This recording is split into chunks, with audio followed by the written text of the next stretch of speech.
Ni Alhamisi ya tarehe 13 mwezi wa 3 2025. Hii ni Sat Media. Karibu sana katika usomaji wa magazeti ya siku hii leo kutoka hapa Mikocheni jijini Dar es Salaam. Na mimi ni Jacob Martin, nyuma kamera ni Emmanuel Paul. Nikusihi tu tembelea katika mtandao wetu wa kijamii ya Instagram, Facebook na X kwa jina la Sat Media, lakini pia usahau kusubscribe channel yetu ya YouTube kwa jina la Sat Media. Nianze na gazeti Habari Leo. Na habari kuu inasema TRA makusanyo juu 78% miaka 4. Habari unapata katika ukurasa wa pili. Majaliwa asifu wema uimara wa Samia, ukurasa wa 3. Lakini serikali yatoa mwongozo kukabili homa ya nyani. Habari unapata pia katika ukurasa wa 8. Dr. Mwinyi asema kipaumbele cha kwanza ni elimu, ukurasa wa pili. Mganga aliyekutwa na fisi nyumbani jela miaka 20.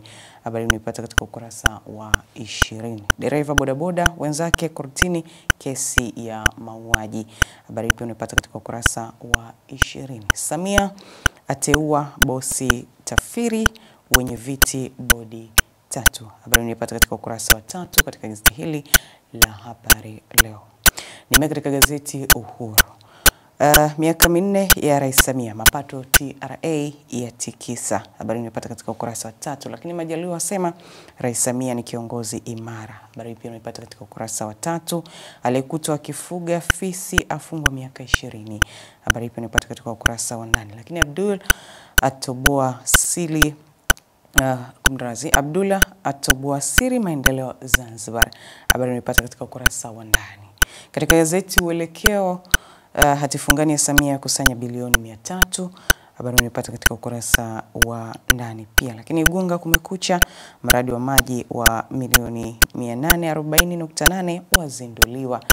Lakini Rais Dr. Samia ateua wakurugenzi na wenye viti wa bodi. Habari zote hizo unazipata katika gazeti hili la Uelekeo. Zanzibar Leo, Dr. Mwinyi asema serikali itaendelea kuimarisha miundombinu ya elimu. Habari unipata katika ukurasa wa 3. Lakini Rais Mwinyi agawa futari. Habari unipata pia katika ukurasa wa 3. Hemedi asema umoja mshikamano umeongeza kasi ya maendeleo. Lakini Dr. Saada Mkuya awaonya wanaokiuka kodi. Habari zote hizi unazipata katika gazeti hili la Zanzibar Leo. Majira, gazeti huru la kila siku. TRA yaandika historia ya ukusanyaji wa mapato. Lakini Rais Dr. Mwinyi asema serikali itaendelea kuimarisha miundombinu ya elimu na serikali kuendelea kutafuta fedha za utekelezaji miradi. Jipate nakala yako hii ya Majira kwa habari zaidi. Na sasa nimeka katika kurasa za michezo na burudani katika gazeti Habari Leo. Yanga yaweka rekodi FA, lakini serikali yaita CAF ukaguzi Mkapa, Karia aula CAF. Habari zote hizi unazipata katika gazeti hili la Habari Leo.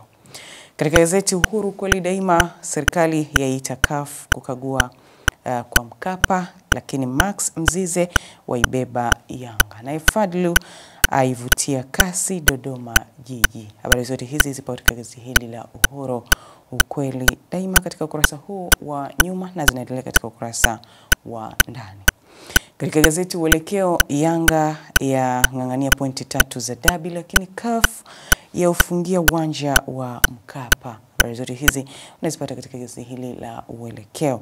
Katika gazeti Zanzibar Leo, kombe la muungano kuchezwa April, lakini CAF ya ufungia uwanja wa Benjamin Mkapa. Habari zote hizi unazipata katika gazeti hili la Zanzibar Leo katika ukurasa huu wa nyuma. Basi nimaliza na gazeti Majira, gazeti huru la kila siku, na habari kubwa inasema CAF ya ufungia uwanja wa Benjamin Mkapa, lakini Karia aula nafasi ya ujumbe CAF, na Yanga yaifuata Simba 16 bora FA Cup. Tupate nakala yako hii ya Majira kwa habari zaidi. Mtazamaji, na hizo ndizo habari kubwa ambazo zimetokeza katika magazeti ya siku ya leo katika kurasa za mbele na za nyuma za michezo na burudani. Subscribe channel yetu ya YouTube kwa jina la Sat Media, lakini pia usahau kutembelea katika mtandao wetu wa kijamii ya Instagram, Facebook na X kwa jina la Sat Media. Ulikuwa nami Jacob Martin na nyuma kamera ni Emmanuel Paul. Na nikutakie siku njema.